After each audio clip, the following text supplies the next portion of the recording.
Sen canımni qutuldirib qolding.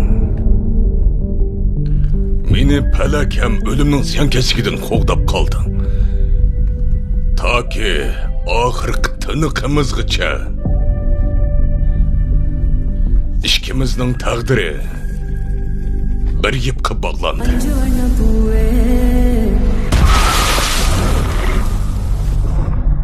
Ben 8 fut sakirsam, sen 18 fut sakraysan. 16. Ma'qul matematik mutaxassisi. Ben ichidagi ishlarga mas'ul bo'lsam, Omar sirtki ishlarga mas'ul bo'ladi. Amar ataman bo'lsa, men nimaga yesam? Shundoqni sezib turdi. Bormisingiz? Xonim, men faqat va faqat sizningki.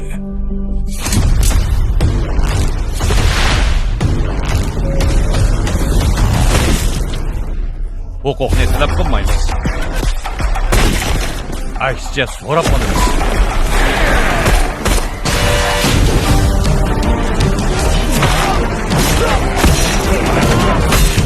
Hozirdan boshlab xonimlar, Trangaraya sakkibe.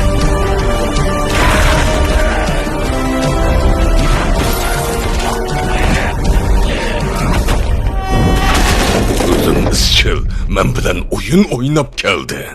O bossimizni kim yengib chiqadi?